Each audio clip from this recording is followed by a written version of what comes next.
Bueno, empecemos.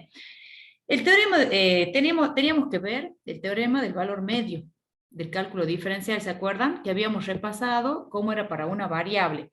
Nosotros lo necesitamos demostrar para dos variables. ¿Por qué? Porque hoy vamos a ver el cálculo de derivadas parciales de orden superior. Y este teorema lo necesitamos para demostrar el teorema de Schwarz-Clairaut. Entonces, básicamente es o sea, por eso es que necesitamos ver la demostración de este teorema. Suelen tomarlo, pero no es, digamos uno de los teoremas principales. Si tienen que preferir a profesora el teorema del valor medio o el de Schwarz-Clairaut, seguramente les tomaría el de Schwarz-Clairaut. Bueno, para funciones de dos variables, sea f una función de dos variables independientes, x e y, que admite derivadas parciales. Esas derivadas parciales son continuas en el dominio. Entonces, el incremento total de la función, cuando se incrementan simultáneamente las variables, lo podemos escribir como delta de z0 por el incremento de, igual a delta de x, por la derivada parcial de f respecto de x, en eta 1, epsilon 1, eta 1, más delta de i por la derivada parcial de f respecto de i en epsilon 2, eta 2, donde epsilon sub i varía entre x0 y x0 más delta de x, y el eta sub i varía entre i sub 0 y sub 0 más delta de i. Esos valores de i, o sea, sería epsilon 1, epsilon 2, eta 1, eta 2, el i varía de 1 y 2. Bueno, cuando toman en el final, generalmente se pide identifique hipótesis, acá tienen la hipótesis, escriben el enunciado, remarcan, vuelven a escribir quién es la hipótesis del teorema y cuál es la tesis.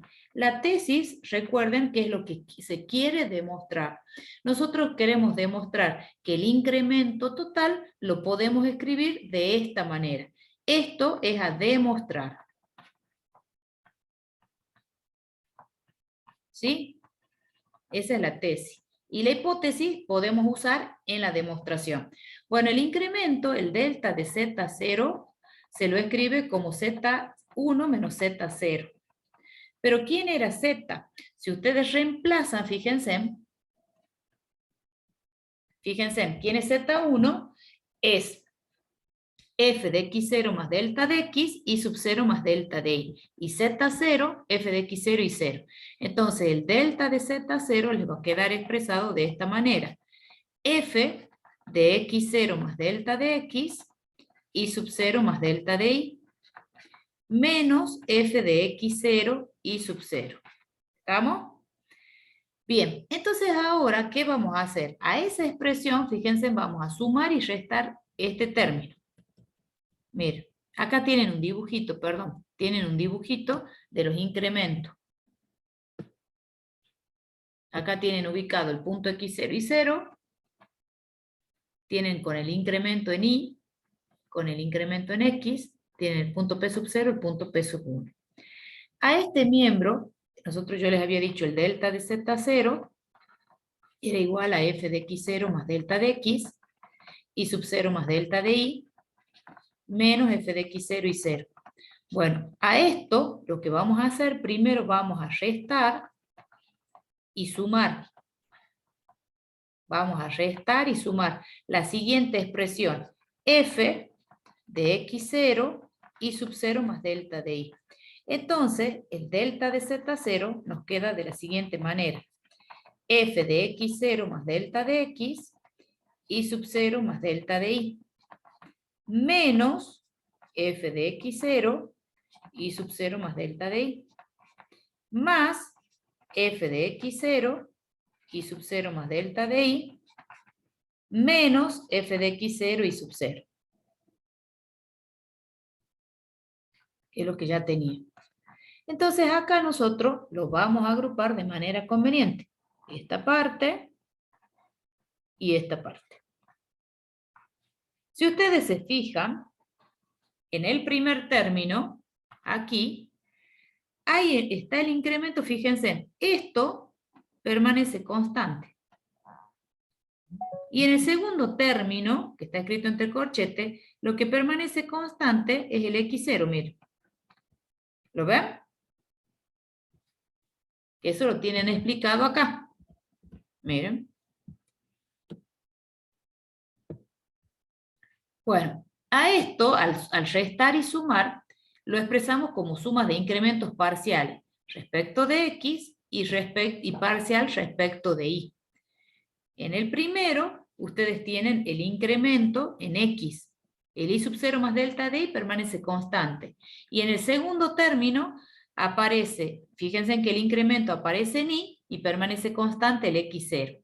Entonces podemos considerarlo como si fuese de una variable. O sea, en el primer corchete, una de las variables la que permanece constante es la I, porque permanece constante en el valor I sub 0 más delta de I. Y en el segundo corchete, el que permanece constante es el valor X0. ¿Sí? Entonces lo podemos considerar a cada uno de esos corchetes como el incremento de una función de una sola variable.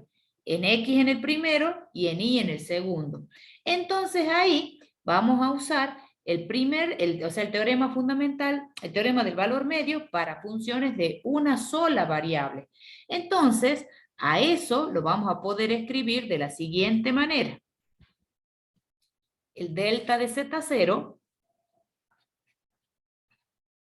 lo vamos a escribir como delta de X por la derivada parcial de F respecto de X en X0 más tita 1 delta de X y sub 0 más delta de Y, que eso es lo que permanecía constante, más en el otro corchete delta de Y, F de Y, X0 y sub 0 más tita 2 delta de Y, que esa era otra manera de expresar el primer teorema, el teorema en una variable, donde tita 1 y tita 2 varían entre 0 y 1.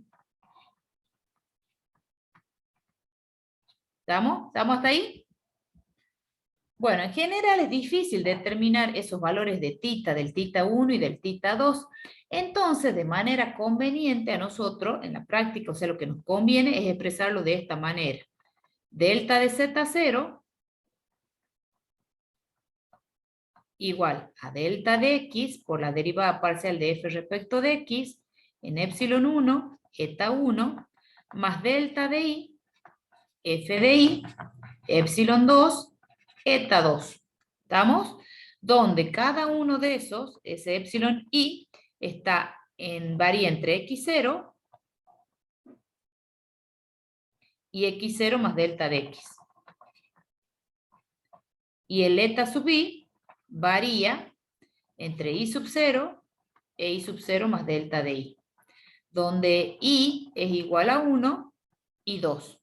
Pero tengamos en cuenta de que ahí ya quedaría demostrado esto, que es lo que nosotros, a lo cual queríamos llegar.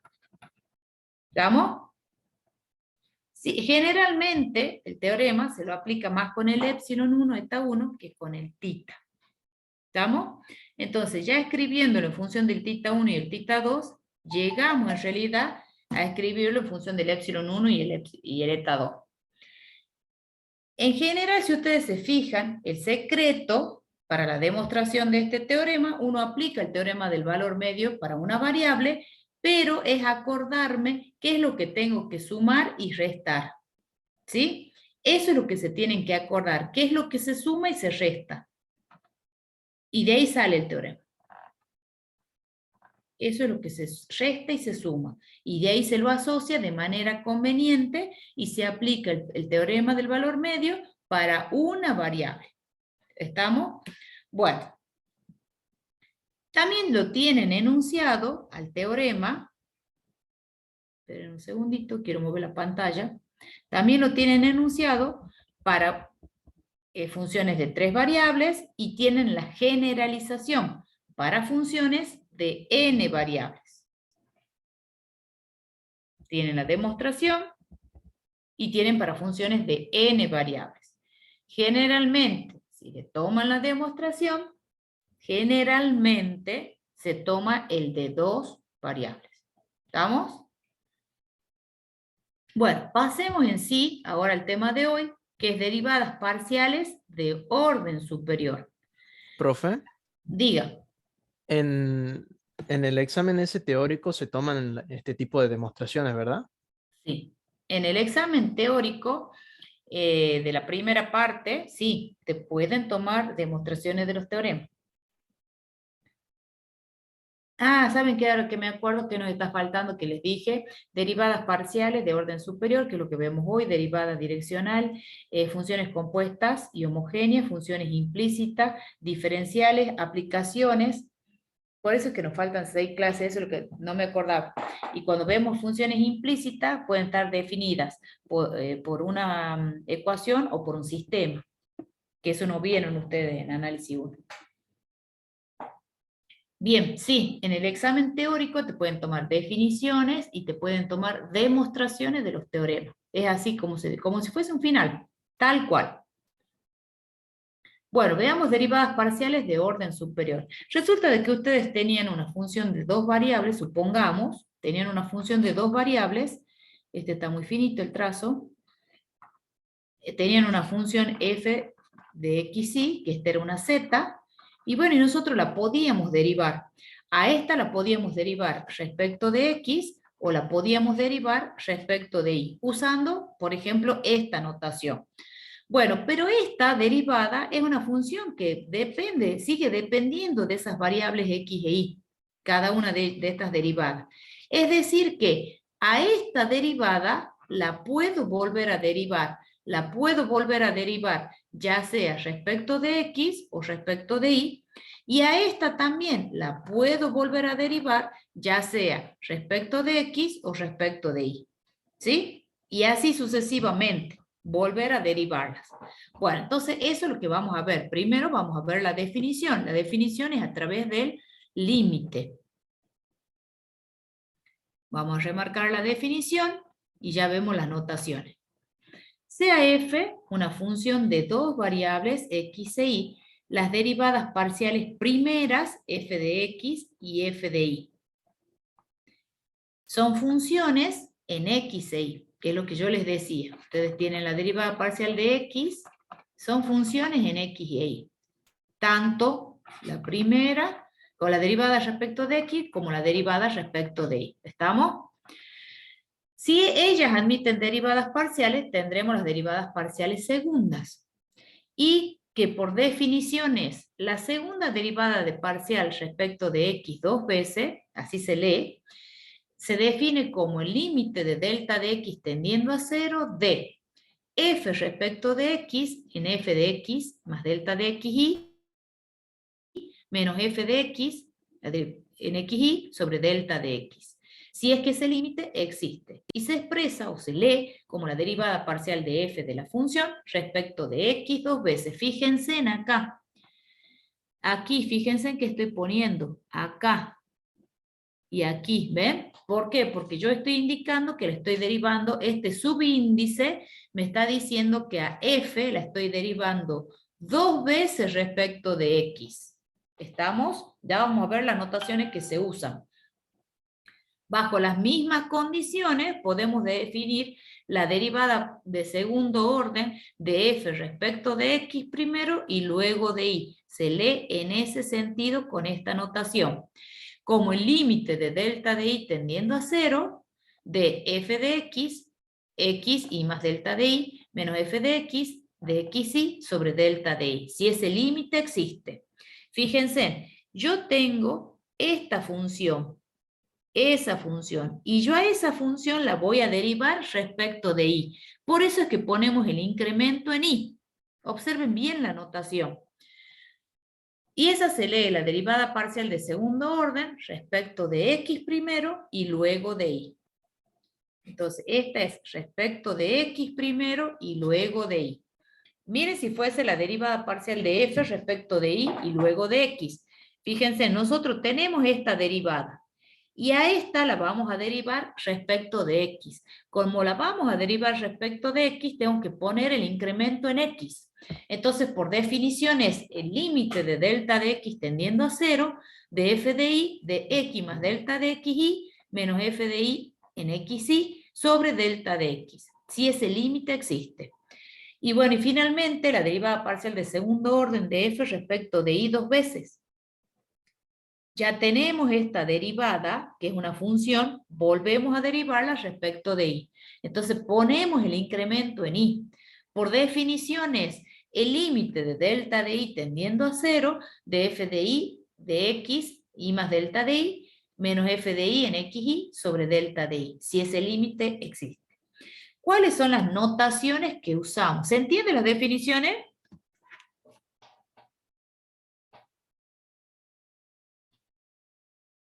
Supongo que sí. Sí, profe.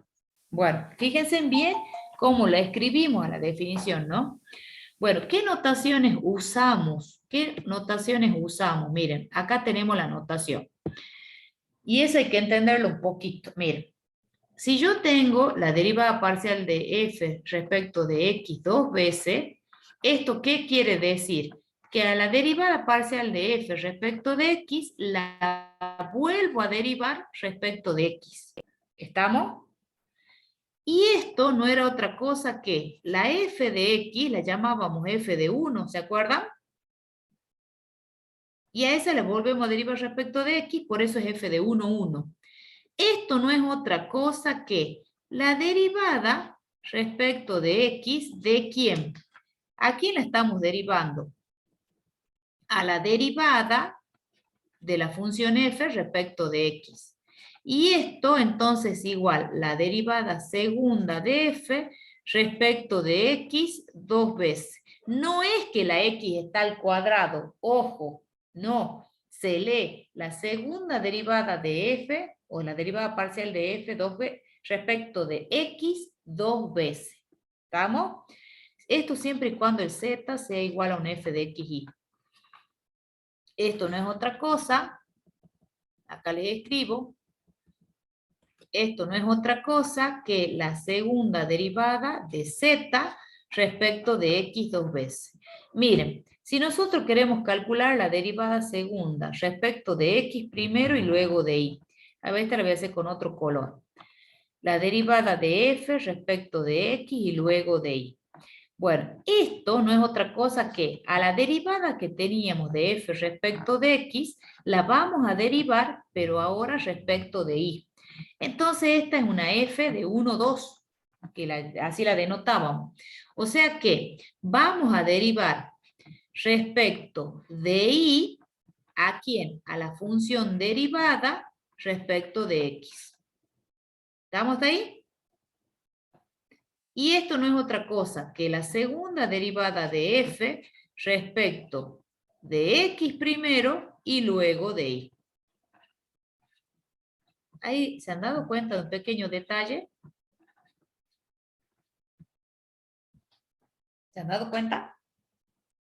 Que Miren, ha puesto la derivada de x después de la derivada de y cuando es al revés. ¿Puede ser eso? claro, o sea, la notación, pero está bien. Miren, si yo digo la derivada de f, segunda de f respecto de x respecto de y, si uso esta notación, la leo en ese sentido. Así como le escribo. ¿Estamos? Si uso esta notación, que es la notación de Leibniz, esta, la leo en este sentido. Esta notación me dice que primero tengo que derivar respecto de x y luego, o sea, esta, y luego respecto de y. ¿Estamos? En ese sentido va la flechita. Y esta va en este sentido. Entonces, miren, si tenemos que derivar f respecto de y luego de x, ¿esto qué quiere decir? Que a la función derivada que teníamos respecto de y, la vamos a derivar respecto de x. Esto es una f2,1, porque la hemos derivado respecto de y primero y luego de x. O sea que vamos a derivar respecto de x a quién? A la función derivada respecto de y. ¿Ven? Entonces, esto no es otra cosa que la segunda derivada parcial de f respecto de y luego respecto de x. Si va en este sentido, la leo así. Con esta notación, la leo así. Entonces, ojo, porque uno usa muchas veces esta notación, la de Leibniz, y tienen que saber que están pidiendo esto. Primero derivo respecto de y luego respecto de x. ¿Se entiende? Sí, profe. Bueno, entonces esta es la segunda derivada de z respecto de y primero y luego de x. ¿Estamos? Bueno, estas derivadas resulta de que son funciones. Son funciones, supongamos, de x e y, ¿no? Entonces, ¿qué va a pasar? ¿Las puedo volver a derivar?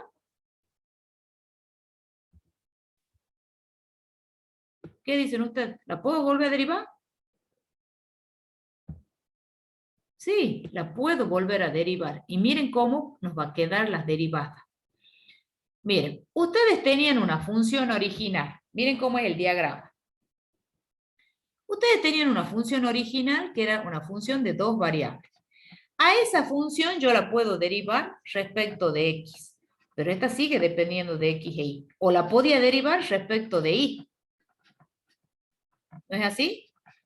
Bueno, a esta, a la derivada parcial de f respecto de x, la puedo volver a derivar.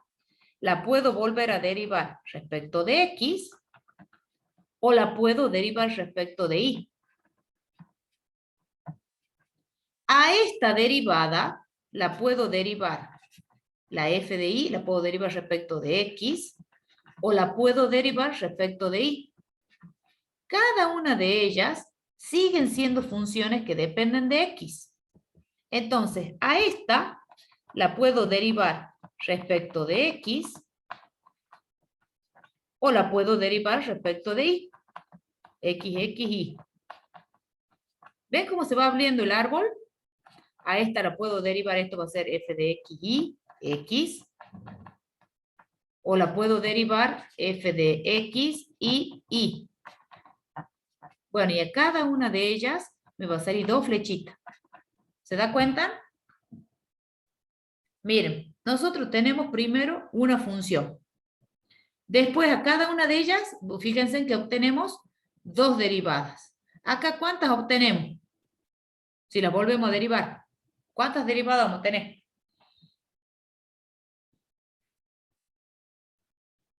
Una, dos, tres, cuatro. Si vuelvo a derivarlas, ¿cuántas derivadas voy a obtener? 8. Bueno, como ustedes tienen dos variables independientes, entonces estas derivadas, fíjense, esto sería, y acá lo anoto con otro color, cuando van a obtener las derivadas va a ser 2 a la 1, 2 al cuadrado, 2 al cubo, si vuelven a derivar va a ser 2 a la cuarta, si vuelven a derivar va a ser 2 a la quinta. Esas son las cantidades de funciones derivadas que obtienen, porque tienen dos variables independientes, que es la base de esa potencia. Si tuviesen tres variables independientes, ¿cuánto van a ser las derivadas de primer orden? ¿Cuántas derivadas son? 3. 3. Y si las vuelven a derivar, por cada una de ellas obtienen ¿cuánto?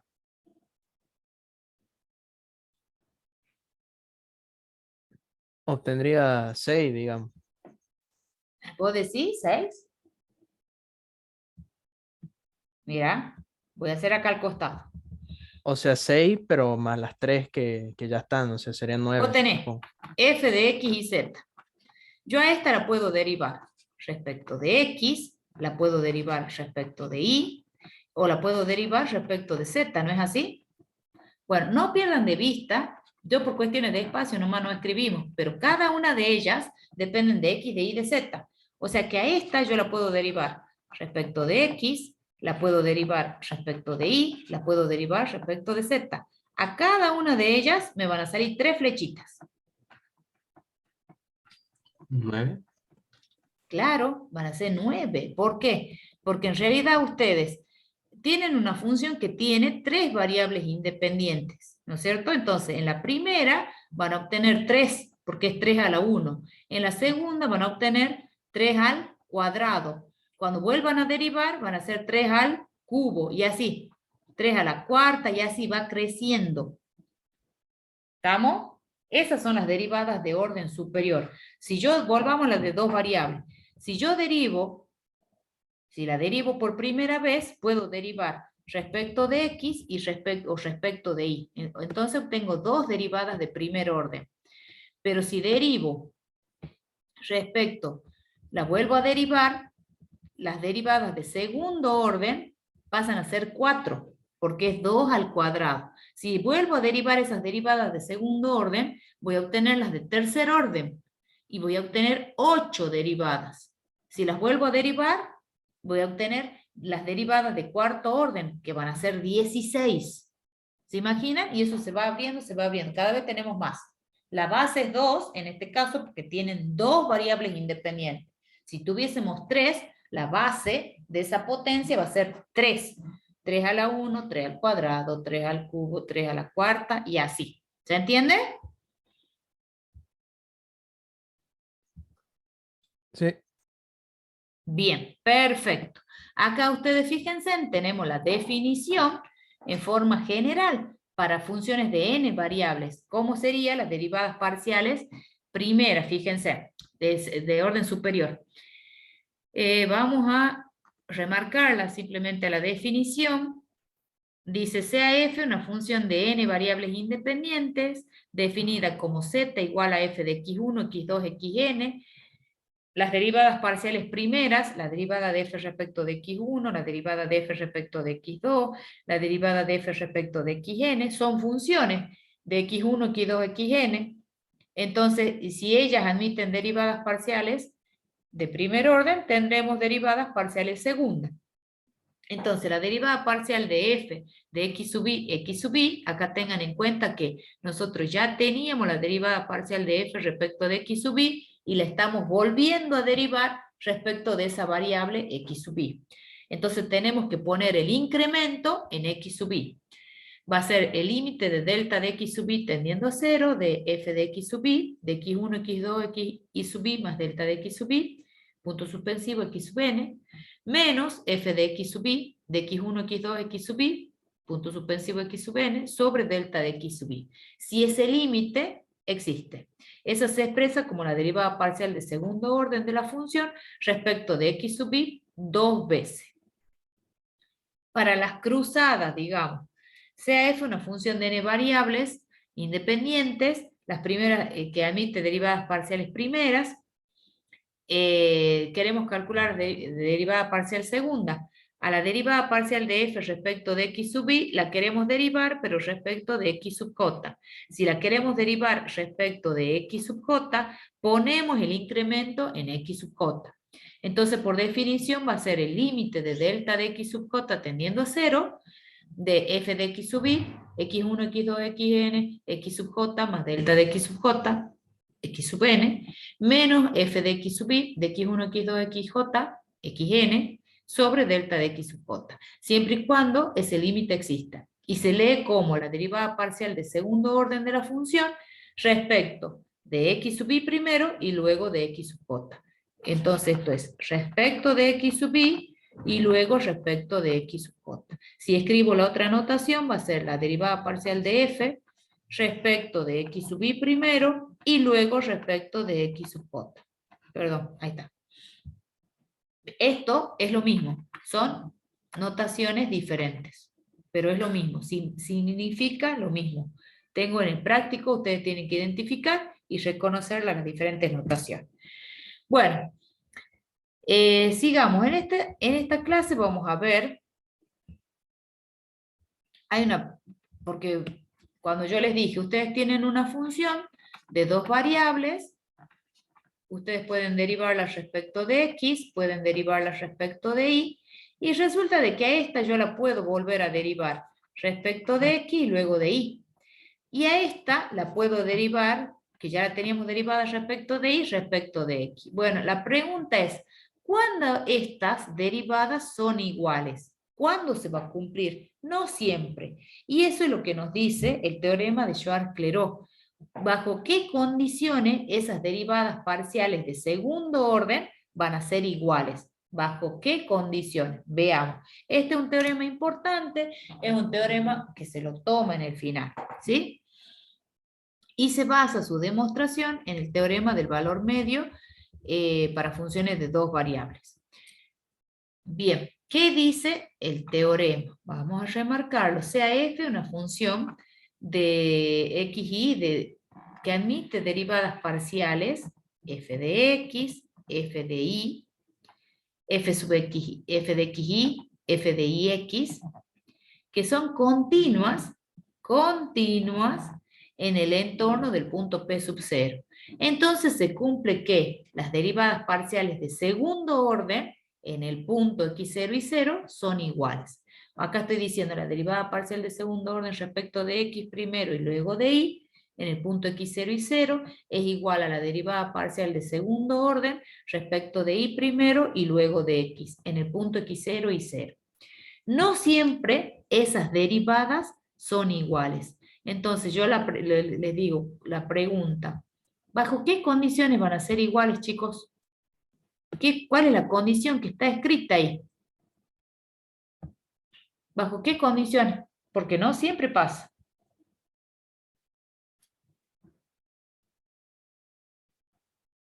Está subrayado. Cuando sean continuas. Claro, cuando sean continuas esas derivadas, cuando se trate de funciones continuas. Si no, no tienen por qué ser esas derivadas del segundo orden iguales. Bueno, veamos la demostración. Perdón. Bueno, para la demostración tenemos que identificar la hipótesis y la tesis. La hipótesis es que tenemos una función de dos variables independientes, esta es la hipótesis, se la vuelve a escribir en el final, tal que esa función admite derivadas parciales. La derivada parcial de f respecto de x, la derivada parcial de f respecto de y, la derivada de segundo orden respecto de x primero y luego de y, la derivada parcial de segundo orden de f respecto de y y luego de x, y que son continuas en el entorno del punto P sub 0. ¿Sí? Tomamos un punto P sub 1 de coordenada x0 más delta de x y sub 0 más delta de y que pertenece al entorno del punto. La tesis es que las derivadas parciales cruzadas son iguales en ese punto P sub 0. Bueno, para la demostración vamos a considerar una función auxiliar, una función g de x.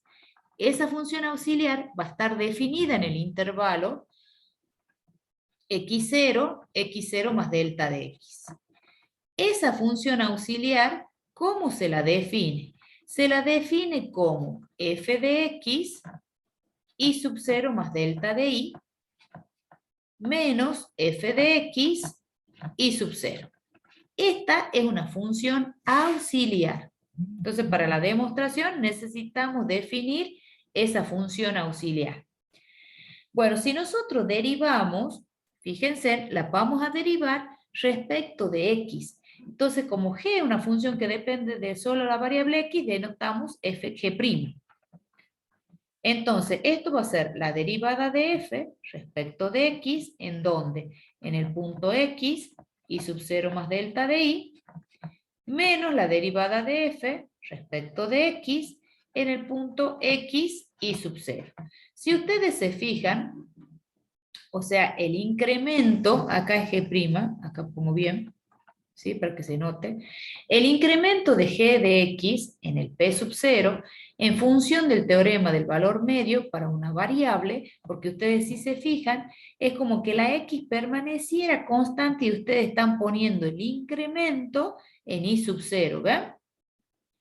Entonces, por el teorema del valor medio, ¿qué vamos a escribir? ¿A qué va a ser igual? G de x 0 más delta de x menos g de x0.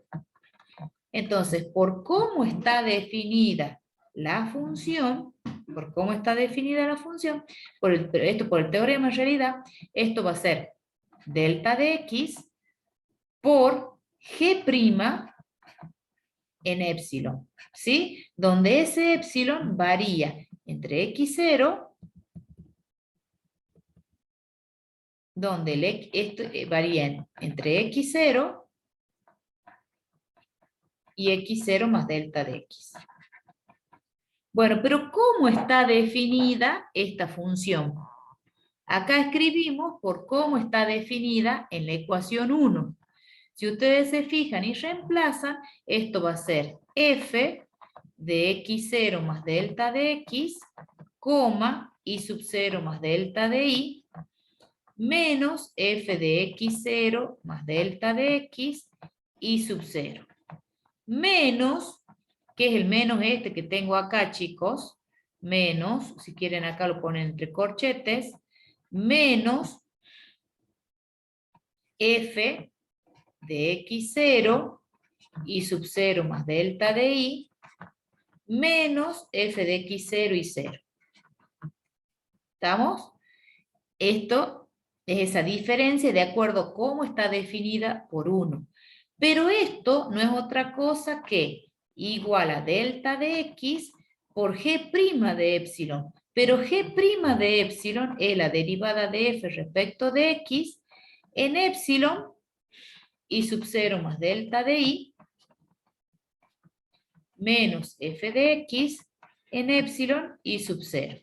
Todo esto entre corchetes porque tienen una diferencia. Ahí hemos utilizado 1 y 2. Entonces, a partir de la función auxiliar, defino la función auxiliar, la derivo, aplico el teorema del valor medio y luego uso 1 y 2 por cómo estaba definida. ¿Estamos ahí? Bueno, entonces, ¿qué vamos a hacer? Vamos a dividir ambos miembros en delta de i. Como el delta de i tiende a 0, o sea, es distinto de 0, entonces podemos hacer la división. Y luego tomamos el límite, y luego tomamos el límite de delta de i tendiendo a 0. Entonces, en el paso siguiente, fíjense que nos dice, dividimos ambos miembros en delta de i. Y tomamos límite, por lo que nos va a quedar el límite. Acá tendría que escribir límite de delta de i tendiendo a 0 de toda esta expresión, f de x0 más delta de x y sub 0 más delta de i menos f de x0 más delta de x y sub 0. Tengo que tomar esto por las propiedades del límite. El límite de una suma, de una diferencia, es la diferencia de los límites, siempre y cuando esos límites existan. Entonces tomo límite acá, igual a el límite de delta de i tendiendo a 0 de delta de x por f de x, epsilon y sub 0 más delta de i, menos f de x, epsilon y sub 0 sobre delta de i. Por definición,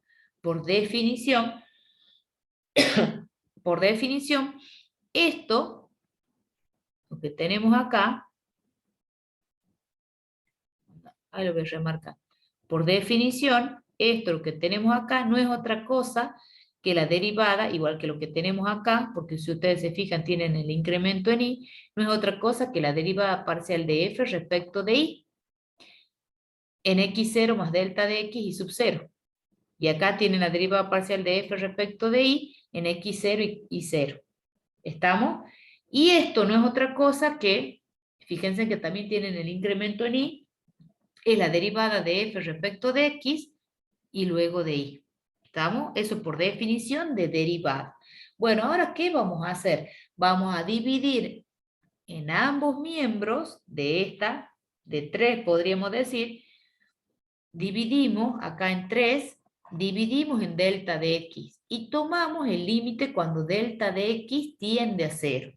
Entonces, de nuevo, por la definición de derivadas parciales, esto voy a borrar, de nuevo, por la definición de derivadas parciales, fíjense, ahora tomamos cuando el delta de x tiende a 0.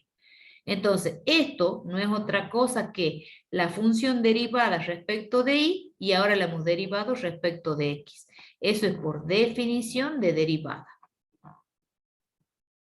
Y esto, como el delta de, fíjense, como el delta, esto es distinto de 0. Ah, sí, está bien, tiene un espacio ahí. Delta de x tendiendo a 0, esto no es otra cosa, como hemos dividido en el delta de x, se ha cancelado con ese delta de x, ¿estamos? Entonces me queda la derivada de f respecto de x y luego de y en epsilon, eta sub i. Pero no pierdan de vista que ese valor epsilon estaba comprendido entre x0 y x0 más delta de x. Entonces, si el delta de x tiende a 0, el epsilon va a tender a x0. ¿Sí? Entonces, por lo que aquí me queda en el primer miembro, me queda la derivada parcial de segundo orden respecto de y luego de x en el punto x0 y 0, y en el segundo miembro me queda la derivada parcial de f respecto de x primero y luego de y en el punto x0 y 0. ¿Y qué es lo que nosotros queríamos demostrar? ¿Estamos? O sea que el secreto de la demostración de este teorema es acordarme que tengo que definir una función auxiliar, esa función g, donde depende de una sola variable. Esa función g la derivo. Y luego hago la diferencia de g de x0 más delta de x menos g de x, aplicando el teorema, del valor medio. Luego hago esa diferencia en base a cómo está definida la función g. En el paso siguiente dividimos en delta de y tomamos límite de delta de y tendiendo a 0, por lo que me queda la derivada de f respecto de y. Luego volvemos en esa igualdad a dividir en delta de x y tomar el límite cuando delta de x tiende a 0, por lo que me aparecen las derivadas parciales de segundo orden. ¿Estamos? Y vemos que efectivamente son iguales. ¿Qué les parece el teorema? ¿Fácil, difícil? Para estudiarlo, siempre hay que estudiarlo de manera que ustedes vayan razonando. O sea, sí lo van a tener que memorizar. Yo no les digo que no, pero para que lo puedan memorizar, tienen que ir razonándolo, tienen que ir entendiéndolo. Si no, es difícil de que lo memoricen. ¿Estamos? ¿Alguna duda? Lo voy a repetir hasta que lo recuerde. Claro, lo tienen que repetir, pero tienen que ir razonando. Ajá, ¿cómo era la función auxiliar? Bueno, ¿cómo la derivo esa función auxiliar? ¿Cómo aplico el teorema? ¿Cómo hago esa diferencia? Ah, ¿en cuánto tengo que dividir? Y ese valor es el cual el límite tiende a delta de y tendiendo a 0. Y así. Lo tienen que ir razonando el teorema. Bueno, Profe, diga. en la condición esa de la continuidad que debe tener la función, Sí, ahí dice que debe ser continua en el entorno del punto. sí. ¿Eso significa que tiene que ser continua en todo su dominio o solamente en ese entorno? No, en el entorno de ese punto. No en todo su dominio. Ah, perfecto. Ahorita vamos a hacer un ejercicio donde apliquemos el teorema. En realidad ustedes no van a tener problemas. ¿Cuáles son funciones continuas? Y que cuando la derivan, saben que esas derivadas van a ser continuas. ¿Qué funciones conocen ustedes que saben que son continuas? Miren, yo les digo una fácil. Una función polinómica. ¿Acaso no es continua?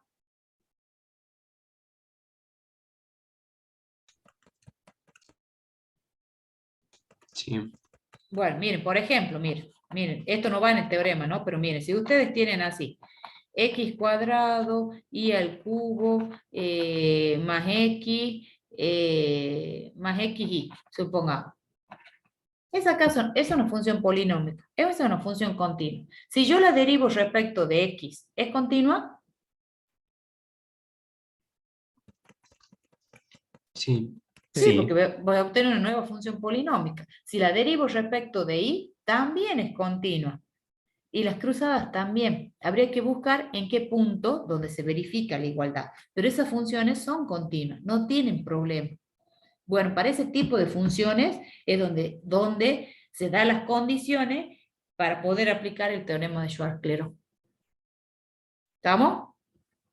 Ya vamos a hacer un ejercicio. Quiero mostrarles. Bueno, por supuesto que acá tienen ahí, fíjense, el teorema de Schwarz-Clairaut para funciones de n variables. Y tienen, digamos, la demostración. En general, si les toman, les van a tomar el que les acabo de explicar para dos variables. El de n variables no. ¿Qué dice? Dada una función de n variables independientes, f de x1, x2, xn, que admite derivadas parciales, f de x, f de y, f de xj, f de la derivada parcial de segundo orden respecto de x sub i primero y luego de x sub j, la segunda derivada parcial de f respecto de x sub j y luego de x sub i, las cuales son continuas en un entorno de un punto p sub 0, entonces se cumple que las derivadas parciales de segundo orden, las cruzadas, son iguales en el punto p sub 0. ¿Estamos? Pero siempre es bajo la hipótesis de que son continuas. Si no, no funciona el teorema. ¿Estamos? A ver dónde está la flechita. Acá está.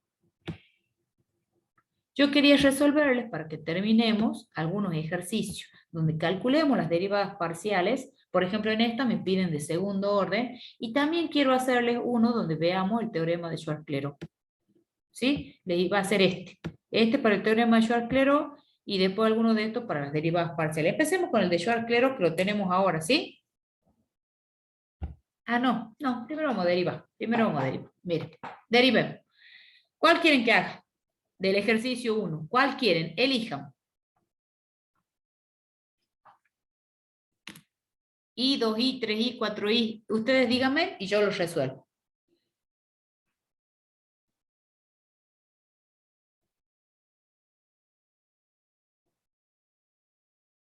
El 6. El 6. Bueno, a ver, dice el 6. Dice z. No, f de xy, bueno, igual al logaritmo neperiano de x más y. Bueno, deriven.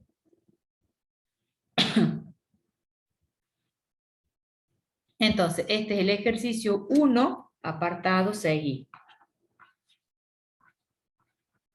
Tienen una función f de xy, la cual está definida como logaritmo neperiano de x más y. Bueno, calculemos, ¿cuánto vale la derivada de f respecto de x? Si estamos derivando f respecto de x, ustedes no tienen que perder de vista que la y se comporta como una constante. Bueno, ¿cuánto vale la derivada? A ver, dígame. ¿Cuánto vale la derivada del logaritmo?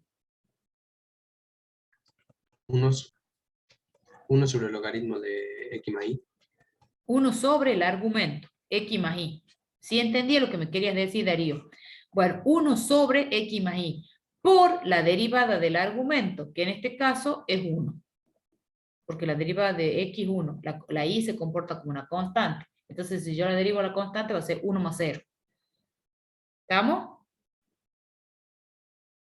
Bueno, si derivamos f respecto de y, si derivamos f respecto de y, la x la tengo que considerar como una constante. ¿Cuánto me da esa derivada? Derivo el logaritmo, me va a dar 1 sobre x más y, por la derivada respecto del argumento, que va a ser 1. A estas derivadas las puedo volver a derivar. La derivada de f respecto de x la puedo volver a derivar. A ver, la derivemos respecto de x primero, ¿les parece? A ver, ¿cuánto va a ser, chicos? Si tenemos que derivar respecto de x, tengo que pensarla a la y como una constante. Bueno, a ver, ¿cómo la van a derivar? Esto hagan de cuenta que ustedes tienen 1 sobre x más 5. ¿Cómo se derivaba eso?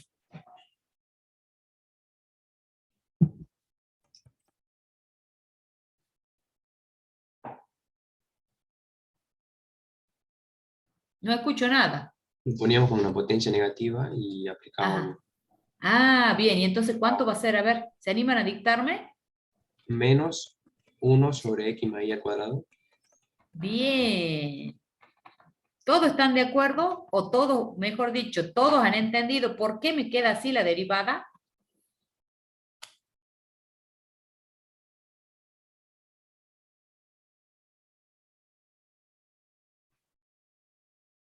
Bueno, si no hablan, entonces porque supongo que sí lo han entendido. Bueno, a esta derivada la puedo volver a derivar, pero respecto de y.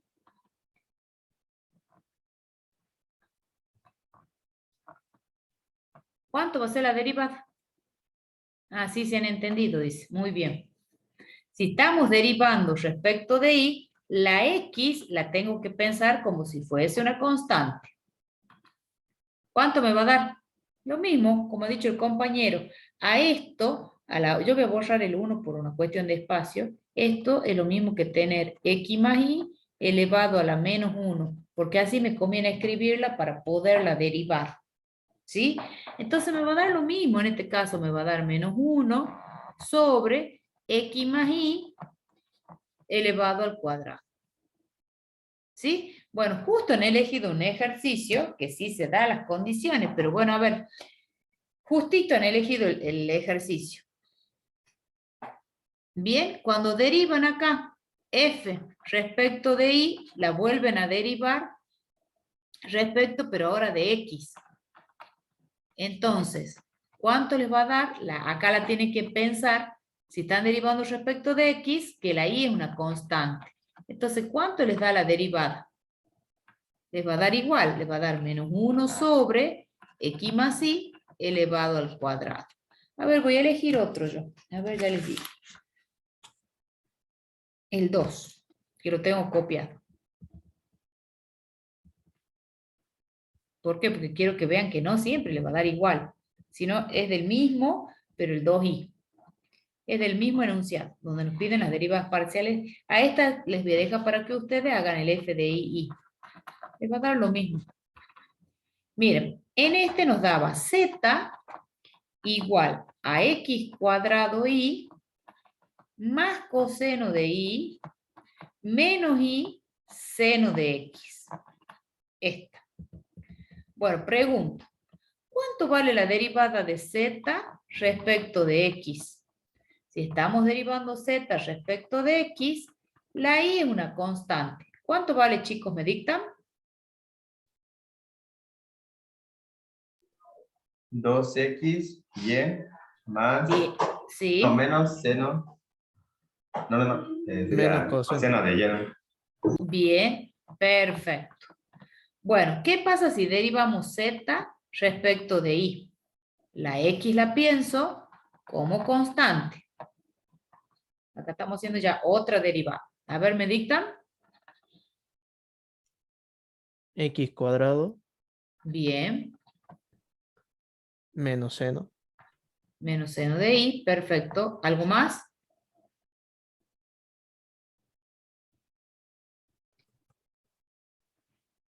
¿Nada más? Menos seno de x.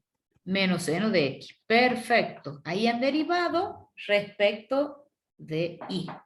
Bueno, fíjense, la z de x es una función, esa derivada sigue siendo una función que depende de x y y. Es por eso que la podemos volver a derivar. ¿Y cuánto va a ser z de x? Calculemos. La z de x tienen que seguir pensándola a la y como una constante. Entonces, a esta función la tengo que volver a derivar. Si ustedes en el ejercicio me ha quedado que la tengo que acomodar porque hay expresiones que la puedo simplificar o sacar como un denominador, bueno, la acomodo primero a la expresión, a la derivada parcial de z respecto de x, y recién la derivo. ¿Estamos? Bueno, ¿cuánto me da? 2i Ajá. ¿Nada más?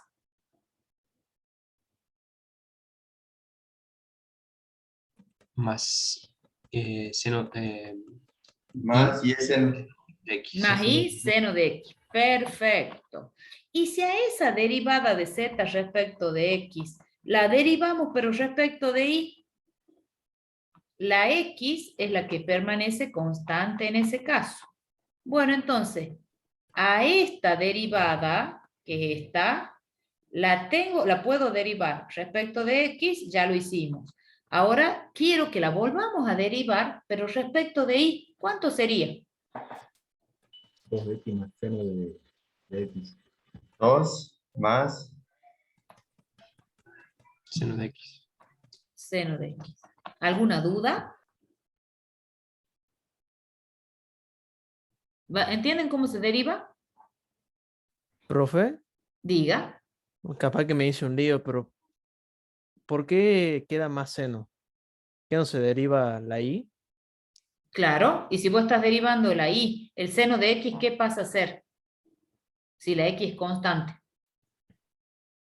O sea, pero no sale del z de x de arriba, o sea, de la... Ah, perdón, sí, sí, sale del z de x de arriba. Perdón, gracias.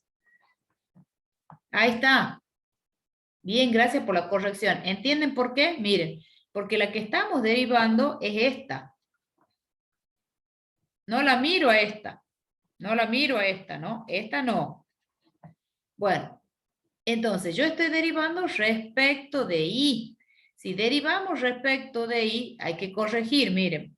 Entonces la x es constante, entonces nos va a quedar 2x por la derivada de y, que es 1. Bien, menos la derivada de y, que es 1, por la constante, que es coseno de x. Ahí está corregida, chicos. Quedaría menos, profe. Ah, perdón, menos, tienen razón, gracias. Ahí está. Bien, bien, bien, gracias. Vamos con la otra. A esta la miro, siempre la miro a esta, porque a esta es la que voy a derivar. A esta ustedes la pueden derivar respecto de x, o la pueden derivar respecto de y nuevamente. Entonces obtenemos la derivada parcial de segundo orden. A ver, quiero derivar la z que tenemos respecto de y. A ver, la derivemos respecto de x. Si la estamos derivando respecto de x, tienen que pensar la y como una constante. Bueno, a ver, dícteme. 2x. Ajá. ¿Nada más? Coseno de X. Más o menos. Más coseno de X. Ajá, pero está precedido de un signo menos, entonces me queda menos. ¿Estamos? Bueno, a esta, que ya la tenía, la z de y, la voy a derivar, pero nuevamente respecto de y. Entonces tengo que pensar la x, la tengo que pensar como constante. Entonces, ¿cuánto me da? menos coseno de y. Ahí. A ver, la miro, perdón. A ver, espera. Denme un segundito que ahí está. Tengo que derivar respecto de y, va a ser menos coseno de y, ¿me dijeron?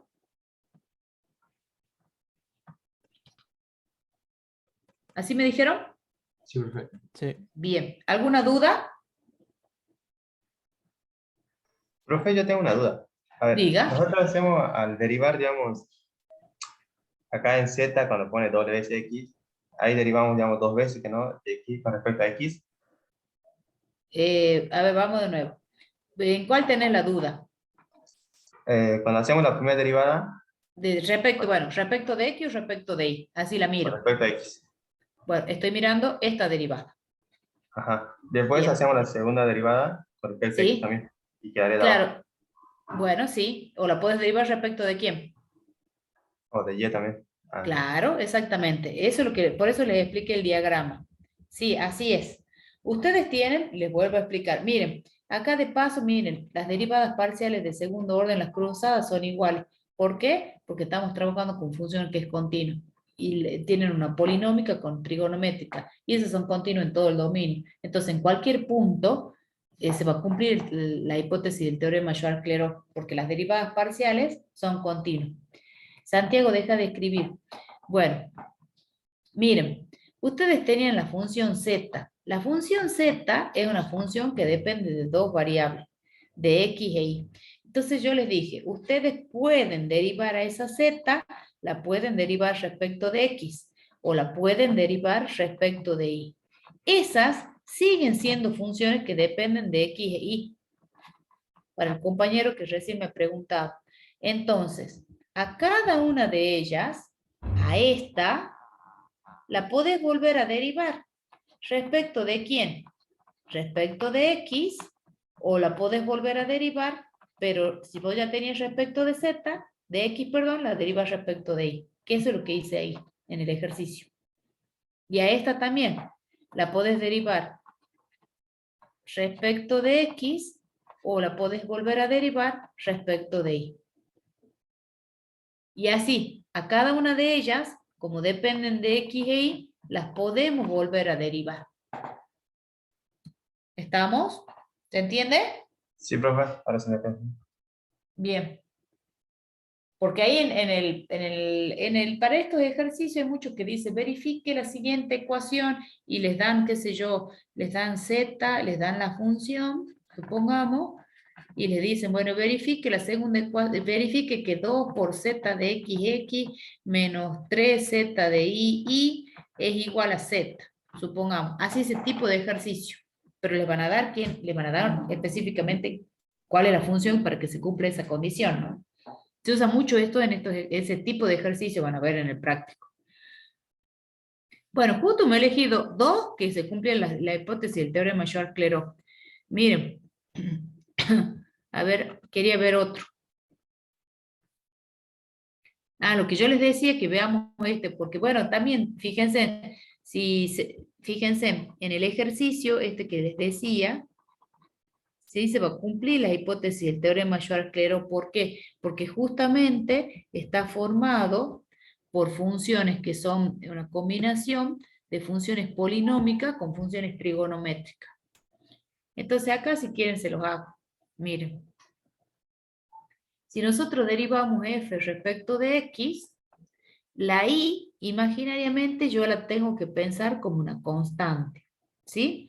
Entonces, acá si quieren, o sea, lo anotan hasta que ustedes se acostumbren a eso.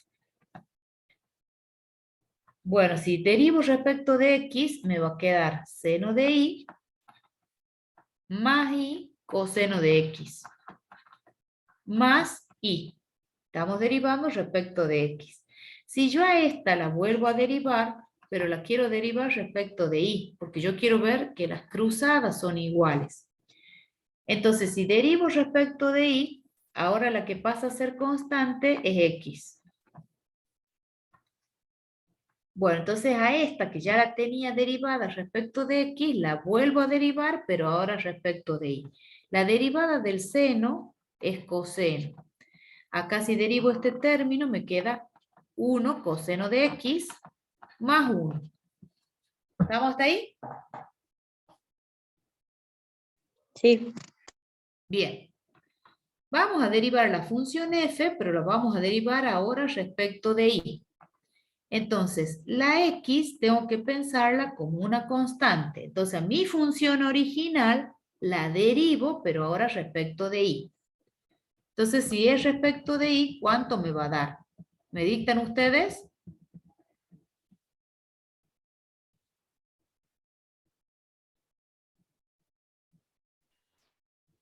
Seno de x más seno de x. Estamos derivando, ¿y el x no va a quedar como una constante? Miren, derivo el primer término. ¿Cuánto me da la derivada del primer término respecto de y? La x la tengo que pensar como una constante. ¿Cuánto me da? X coseno de y. Me va a dar x coseno de y. Bien. Derivo el siguiente término. ¿Cuánto me da? Seno de x. Más Más seno seno de x. Ajá. Y derivo el último término. ¿Cuánto me da? más x. Más x. Perfecto. Son las reglas de derivación. Vuelvo a derivar. Pero ahora esta derivada que la tenía respecto de y, la voy a derivar respecto de x. Entonces obtengo la segunda derivada parcial de f respecto de y primero y luego de x. Entonces en ese caso tengo que pensarla a la y como constante. Bueno, entonces dícteme, a esta la vuelvo a derivar, pero la estoy derivando respecto de x. A ver, ¿me dictan?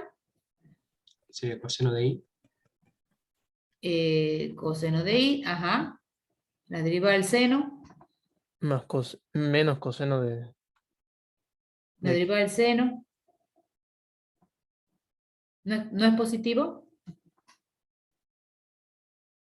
Coseno de x. Más coseno de x, Más coseno de x, más 1. 1. Entonces, fíjense en cómo son esas derivadas. Iguales. Iguales, porque estamos trabajando justamente con funciones continuas. Esta se va a verificar en cualquier punto del dominio. Bien, ¿qué es lo que queríamos demostrar? ¿Alguna duda?